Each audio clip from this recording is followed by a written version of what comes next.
जय हिंद दोस्तों, मैं हूं वैभव शर्मा और मॉडर्न हिस्ट्री के इस लेक्चर में आज हम बात करेंगे बहुत ही इंपॉर्टेंट एक पर्सनालिटी के बारे में जो बंगाल का अंतिम गवर्नर जनरल था और भारत का प्रथम गवर्नर जनरल था। वो नाम है लॉर्ड विलियम बेंटिक।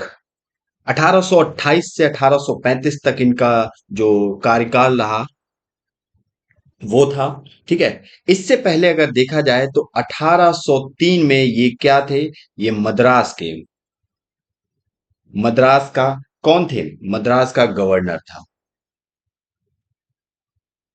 गवर्नर था। ये मद्रास के गवर्नर थे। कौन? Lord William Bentinck. Lord William Bentinck की बात की जाए तो इनका जो कार्यकाल है वो बहुत ही इंपॉर्टेंट है। इस पे बहुत ही एग्जाम में क्वेश्चंस फ्रेम होते हैं, चाहे आप यूपीपीसीएस ले लो, यूपीएससी ले लो, एसएससी ले लो, कोई भी कॉम्पिटिटिव एग्जाम है उनमें बहुत ज्यादा इस पे बेस्ड आपके क्वेश्चंस बनते हैं। तो लॉर्ड विलियम बेंटिक की बात करें तो इनके कार्यकाल में दो टर्म्स आते हैं। एक तो 1828 से लेके 1833 तक ये क्या रहे। इससे पहले एक्ट पढ़ चुके हैं 1833 का चार्टर्ड एक्ट। तो उसमें हमने बहुत सारी चीजें देखी कि कब चेंज हुआ, क्वेश्चंस बनते हैं। तो उस टाइम जब ये चार्टर्ड एक्ट आया था 1833 का, तो उस टाइम भारत का गवर्नर जनरल कौन था? वो लॉर्ड विलियम बेंटिक थे। इस टाइप का एक वन लाइनर क्वेश्चन भी पूछ दिया जाता है। तो 1828 से लेके 1833 तक ये कौन थे? ये गवर्नर जनरल ऑफ बंगाल रहे, मतलब बंगाल के गवर्नर जनरल रहे। बंगाल के गवर्नर, गवर्नर, गवर्नर जनरल रहे। और इसके बाद 1833 से लेके 35 तक ये प्रथम भारत के पहले गवर्नर जनरल थे। तो यहाँ पे दो टर्म है, बंगाल और भारत के। तो 33 से 35 के बाद ये पूरे भारत के गवर्नर जनरल बना दिए गए, भारत के गवर्नर जनरल बन गए,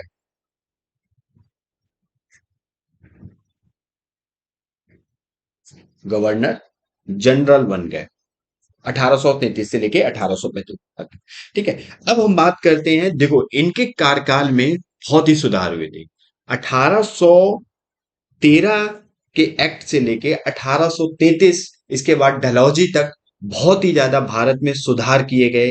अब वो सुधार क्यों किए गए, उसके भी कारण थे, हम बताएंगे। फिलहाल सबसे पहले हम आते हैं कि इनके टाइम पीरियड में क्या क्या सुधार हुए।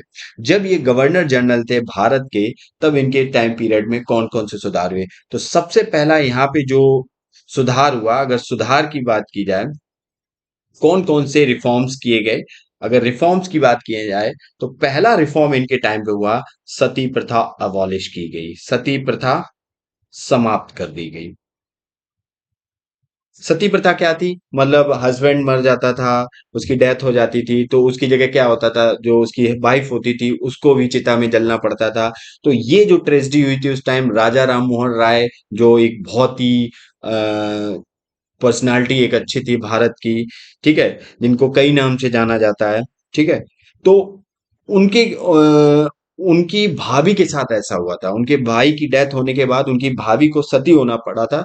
तो वहां से उन्होंने क्या किया था, इस कुप्रथा को समाप्त करने के लिए आवाज उठाई थी। और लॉर्ड विलियम बेंटिक के टाइम पे ये 1828 में समथिंग ये प्रथा, 28 या 29 में समथिंग ये प्रथा क्या कर दी गई, समाप्त कर दी गई, सती प्रथा। तो क्वेश्चंस बन जाते हैं, स्टेटमेंट वाइज क्वेश्चंस आ जाते हैं। तो इनके टाइम पे ये हुआ था, 1829 में हुई थी सती प्रथा अबॉलिश।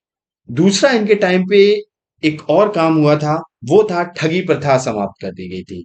ठगी, जो भी ठगी प्रथा थी उसको भी अबॉलिश कर दिया गया था, ठगी प्रथा को भी अबॉलिश कर दिया गया था इनके टाइम पे। और किसके नेतृत्व में ऑपरेशन चलाया गया था? तो एक जनरल थे जिनके कर्नल थे, सिलीमैन। सिलीमैन एक कर्नल थे। ये कौन थे? कर्नल थे। इनके नेतृत्व में एक ऑपरेशन चलाया गया था जिसमें ठगी प्रथा को समाप्त कर दिया गया था, अबॉलिश कर दिया गया था भारत से। तो ये किसके टाइम पे हुआ था? लॉर्ड विलियम बेंटिक के टाइम पे। तीसरा यहाँ पे जो रिफॉर्म किया गया वो था, जो भी गवर्नमेंट सर्विसेज थी उनमें जो भेदभाव था, डिस्क्रिमिनेशन था, उसको समाप्त कर दिया गया। सरकारी सेवाओं में जो भी, जो सरकारी सेवा थी उसमें भेदभाव का अंत कर दिया गया। भेदभाव, डिस्क्रिमिनेशन का अंत हो गया। अब किस आधार पर ये किया इन्होंने अंत? अगर योग्यता, जाति, धर्म, जन्म स्थान, इस आधार पर जो भी भेदभाव होता था गवर्नमेंट सर्विसेज में, तो डिस्क्रिमिनेशन देखने को मिलता था, तो इस सब सारी चीजों को क्या कर दिया गया इनके टाइम पे? अबॉलिश कर दिया गया, उनको समाप्त कर दिया गया। लेकिन यहां पर एक बना रहा भेदभाव, वो नस्लीय भेदभाव बना रहा। नस्लीय भेदभाव समाप्त नहीं हुआ। ये वाला भेदभाव तो समाप्त हो गया सरकारी सेवा में, जाति, धर्म, जन्म स्थान के आधार पे जो भी था, लेकिन नस्लीय भेदभाव के आधार पर जो भी यहाँ पे भेदभाव हो रहा था आधार पर, जैसे काले गोरे का, ये सारी जो चीजें चल रही थी, डार्क एंड फेयरनेस में जो भी चल रहा था समथिंग, ये भेदभाव समाप्त नहीं हुआ। इसको समाप्त नहीं कर पाए, ये समाप्त नहीं हुआ। ठीक है, तो इस चीज का ध्यान रखना। तो क्वेश्चन कभी पूछ दे आपसे स्टेटमेंट बना के, विलियम बेंटे के टाइम पे जो नस्लीय भेदभाव था, तो उसको क्या कर दिया गया? समाप्त कर, नहीं, उसको नहीं समाप्त किया। जो डार्कनेस और फेयरनेस की ये जो था डिस्क्रिमिनेशन, ये बना रहा, लेकिन उन्होंने जो गवर्नमेंट सर्विसेज में था उसको समाप्त। यहीं पे दास प्रथा को समाप्त कर दिया गया, जो स्लेवरी सिस्टम था, दास प्रथा, स्लेवरी सिस्टम, उसको भी समाप्त कर दिया। लेकिन ये स्लेवरी सिस्टम पूरी तरह से विलियम बेंटिक के टाइम पे समाप्त नहीं हुआ। ये पूरी तरह से अगर अबॉलिश हुआ तो 1843 में ये पूरी तरीके से अबॉलिश हो गया था। ठीक है, नेक्स्ट एक बहुत ही अच्छा यहाँ पे चेंजेस आया। एक विवाद, एक कॉन्फ्लिक्ट जनरेट हुई, और वो कॉन्फ्लिक्ट क्या थी? आंग्ल पाश्य विवाद। जो एंग्लो इंडियन जो टाइप का कॉन्फ्लिक्ट थी वो यहाँ पे जनरेट हो गई। अब उसका कारण क्या था? आंग्ल पाश्चात्य विवाद का कारण की बात करें, देखो 1813 एक्ट आया था, एक चार्टर्ड एक्ट आया था 1813 में, जिस पे हम बात कर चुके हैं। 1813 में जो चार्टर्ड एक्ट आया था, उस चार्टर्ड एक्ट में क्या किया गया था कि भारत के लिए 1 लाख रुपीज का क्या किया गया था? एक फंड जनरेट किया गया था, 1 लाख रुपए का एक फंड जनरेट किया गया था। और वो किसके लिए किया गया था? भारत में एजुकेशन के सुधार करने के लिए, कि भारत में एजुकेशन कैसी होना चाहिए। अब फंड तो जनरेट कर दिया, लेकिन क्या हुआ कि इनके टाइम पे जब ये प्रोसेस स्टार्ट हुई, तो सबसे बड़ा विवाद यहाँ पे खड़ा हो गया कि वो एजुकेशन कौन सी लैंग्वेज में देना चाहिए, किस शिक्षा किस आधार पे देनी चाहिए, या शिक्षा का मीडियम कौन सा होना चाहिए, माध्यम कौन सा होना चाहिए। तो कुछ यहाँ पे सपोर्टर थे पाश्चात्य शिक्षा के, पाश्चात्य शिक्षा के सपोर्टर थे। पाश्चात्य शिक्षा मतलब कुछ वैदिक, या वैदिक शिक्षा, या कह दो प्राचीन जो भी हमारी लैंग्वेज थी, जैसे संस्कृत है, पाली है, इन सब लैंग्वेजों पर बेस्ड था। तो जैसे एक सर विलियम जोन्स थे, उनका कहने का मतलब था कि भारत में जो एजुकेशन है वो अरबी और संस्कृत में देनी चाहिए। उनका कहना था, किनका? Sir William Jones. वहीं दूसरा एक था कि वर्नाकुलर, वर्नाकुलर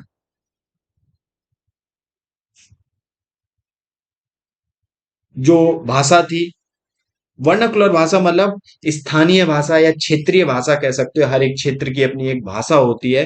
तो कुछ का कहना था कि वर्नाकुलर लैंग्वेज में क्या करना चाहिए? एजुकेशन देनी चाहिए। जो पैसा 1 लाख फंड आया, वो वर्नाकुलर जो शिक्षा देनी चाहिए वो वर्नाकुलर भाषा में देनी चाहिए, कि जो क्षेत्रीय भाषा है वहां पे क्षेत्रीय भाषा के हिसाब से ज्यादा जल्दी लोग समझेंगे, नई भाषा नहीं सीखनी पड़ेगी। तो उनका कहना था ऐसा। वहीं कुछ का कहना था कि यहाँ पे कि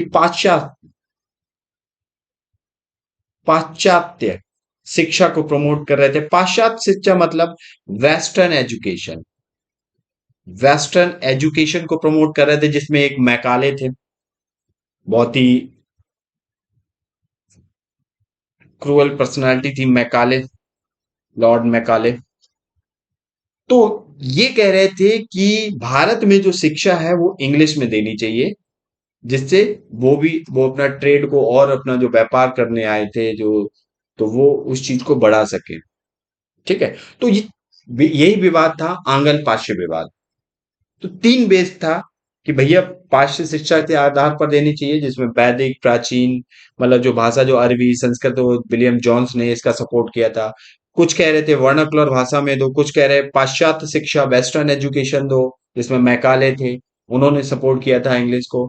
ठीक है। तो 1 लाख रुपए फंड का जो प्रोविजन लाया गया था, 1813 में दिया गया था फंड। अब उस पर विवाद खड़ा हो गया बेंटिक के टाइम पे। अब हम बात करते हैं, ये सुधार भारत में हुए क्यों? ये जो रिफॉर्म्स हुए, ये जो रिफॉर्म किए गए भारत में, सुधार जो किए गए, ये भारत में सुधार किए क्यों जा रहे थे? अभी हम बात कर चुके थे भारत में सुधार क्यों किए जा रहे थे। तो सबसे बड़ा रीजन था क्या, कि देखो, इससे पहले हम पढ़ चुके हैं, जो फेजेस के बारे में पढ़ा था, कि वहां पे इंडस्ट्रियलाइजेशन हो रहा था वेस्टर्न में। यूरोप में इंडस्ट्रियलाइजेशन बहुत जोरों शोरों से हो रहा था, मशीनीकरण हो रहा था, मशीनें आ रही थी। तो वहां पे प्रोडक्शन बहुत ज्यादा हो रहा था। जब प्रोडक्शन हो रहा था, जब प्रोडक्शन ज्यादा होगा, किसी चीज की उत्पादकता उत्पादकता ज्यादा होगी, तो क्या होगा भैया, उसके लिए मार्केट भी तो चाहिए, बाजार भी चाहिए। अब बाजार कहाँ से लाएं? तो भारत उनको क्या दिख रहा था, एक एकीकृत मार्केट दिख रहा था।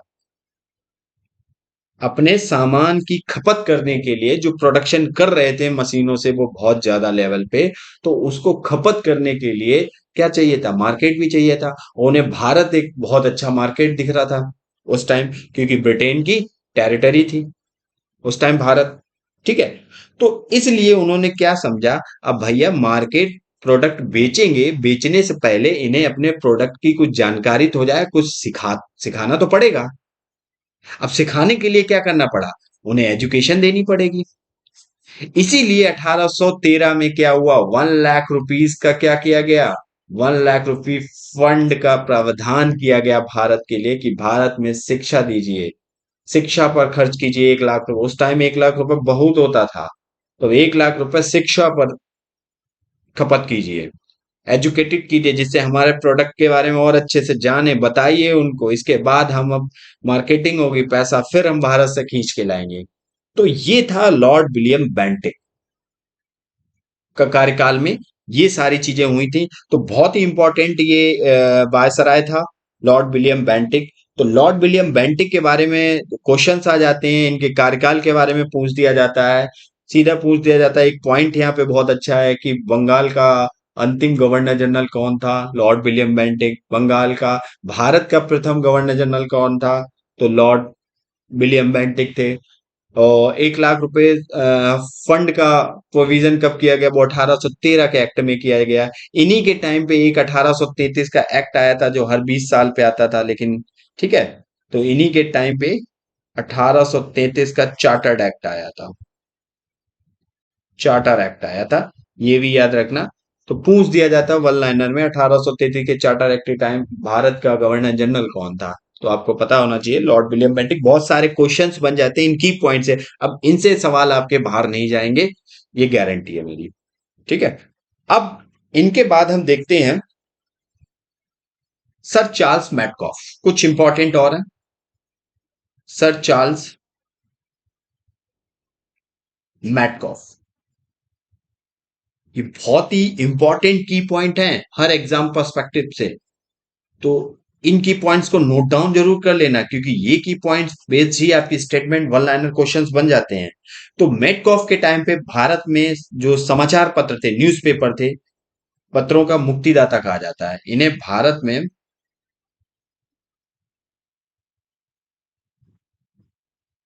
समाचार पत्रों का मुक्तिदाता कहा जाता है,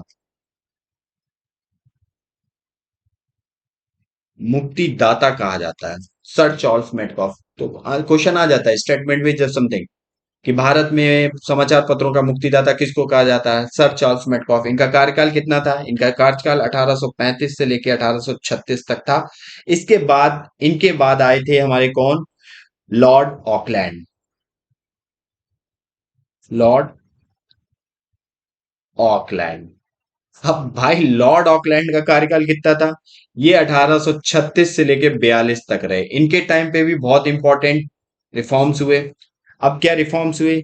इनके टाइम जो जीटी रोड सिरसा सूरी के टाइम पे बना था, उसका कंस्ट्रक्शन थोड़ा हुआ, उसमें सुधार किया गया जीटी रोड में। ठीक है, NH1 NH2 जो आ जाता है आपका।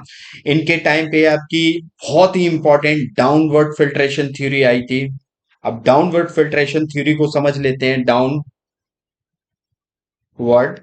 फिल्ट्रेशन थ्योरी, अब इस पे क्वेश्चन आ जाता है आपका। फिल्ट्रेशन थ्योरी आई थी। अब डाउनवर्ड फिल्ट्रेशन थ्योरी, जिसे हिंदी में कहते हैं अधोमुखी निस्यंदन का सिद्धांत। डाउनवर्ड फिल्ट्रेशन थ्योरी क्या थी? देखो इसको समझ लो।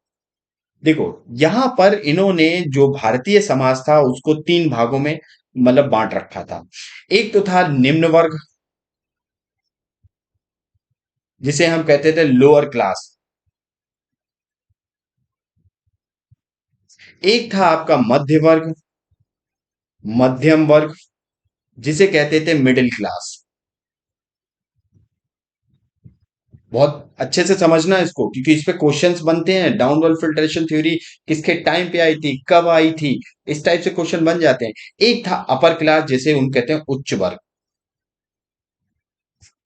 Upper class. अब देखो, निम्न वर्ग, मध्य वर्ग। मध्य वर्ग को इन्होंने दो पार्ट्स में और डिवाइड कर रखा था। एक तो था आपका लोअर, जो मध्य वर्ग था। निम्न मध्य वर्ग, मध्यम वर्ग था, जिसे लोअर मिडिल क्लास कहते थे। लोअर मिडिल क्लास कहते थे। एक आपका उच्च मध्यम वर्ग था, उसमें भी इन्होंने डिवाइड कर रखा था, उच्च मध्यम वर्ग, जिसे अपर मिडिल क्लास कहते थे। अपर मिडिल क्लास कहते थे। डाउनवर्ड फिल्ट्रेशन थ्योरी क्या थी? उसमें इन्होंने कहा था कि भारत में जो तुम पैसा दिए हो, तो भारत में सबसे पहले उन्होंने कहा था कि आप किसको, उच्च वर्ग और upper middle class, upper class और अपर मिडिल क्लास, इन दोनों को एजुकेशन दीजिए। इन दोनों का एजुकेशन दो। अब इनके माध्यम से ही बाकी जो एजुकेशन है वो लोअर मिडिल क्लास और लोअर क्लास तक पहुंच जाएगी। आप सबको एजुकेशन मत दीजिए, आप केवल अपर क्लास को एजुकेशन दीजिए, अपर मिडिल क्लास को एजुकेशन दीजिए। इसके बाद इनके जरिए यही लोग एजुकेशन पहुंचा देंगे, तो आपको पैसा खर्च नहीं करना पड़ेगा। इसी थ्योरी को बोला गया था डाउनवर्ड फिल्ट्रेशन थ्योरी, अधोमुखी निस्यंदन का सिद्धांत, जो किसके टाइम पे आई थी? लॉर्ड ऑकलैंड के टाइम पे आई थी। इस पॉइंट को याद रखना बहुत इंपॉर्टेंट है। अब यहीं पे एक आई थी फॉरवर्ड पॉलिसी, इन्हीं के टाइम पे आई थी forward policy. Forward policy, forward policy में क्या कहा गया था? इसमें कुछ पॉइंट थे फॉरवर्ड पॉलिसी में। जैसे कहा गया था, जो इंग्लिश कंपनी है वो प्रोटेक्ट करेगी किसको? बाउंड्रीज को, ब्रिटिश इंडिया की। जो ब्रिटिश इंडिया की बाउंड्री थी उनको प्रोटेक्ट करेगी रशियन अटैक से, कि उस टाइम रशिया अटैक करने वाला था, रशियन अटैक्स कर रहे थे। तो इन्होंने जो फॉरवर्ड पॉलिसी आई थी ऑकलैंड के टाइम पे, तो उसमें कहा गया था कि जो इंग्लिश कंपनी है, ईस्ट इंडिया कंपनी थी, वो क्या करेंगी? वो ब्रिटिश इंडिया की जो बाउंड्री है उसको प्रोटेक्शन देगी। तो ये है बोला गया था फॉरवर्ड पॉलिसी में। दूसरा बोला गया था, जो आपकी ट्राई पार्टीज थी, ट्रिटी की गई थी इन्हीं के टाइम पे, 1838 में। अब ट्राई पार्टीज ट्रिटी क्या थी? त्रिपक्षीय संधि, जिसे बोलते हैं ट्राई पार्टीज ट्रिटी, जिसे बोलते हैं त्रिपक्षीय संधि। त्रिपक्षीय संधि कब हुई थी? ये हुई थी 1838 में हुई थी, ऑकलैंड के टाइम पे। त्रिपक्षीय संधि किनके बीच में हुई थी? इसमें ब्रिटिश थे, ब्रिटिश थे। ब्रिटिश के साथ साथ आपके कौन थे? शहाजुद्दौला, शाहजुद्दीन शाह, शाह सुजा थे, शाह सुजा, और महाराजा रंजीत सिंह। तीसरे कौन थे? महाराजा रंजीत सिंह। इन तीनों के बीच में ट्राईपार्टीज हुई थी 1838 में, और ये ऑकलैंड के टाइम पे ही हुआ था। तो उम्मीद करता हूं ये चीज समझ गए होंगे आप। सर चार्ल्स मेटकॉफ के बारे में, लॉर्ड ऑकलैंड के बारे में, ये बहुत ही इंपॉर्टेंट थे। तो उम्मीद करता हूँ ये लेक्चर आपको अच्छे से समझ में आया होगा। चलिए मिलते हैं नेक्स्ट लेक्चर में नेक्स्ट टॉपिक के साथ, तब तक के लिए जय हिंद।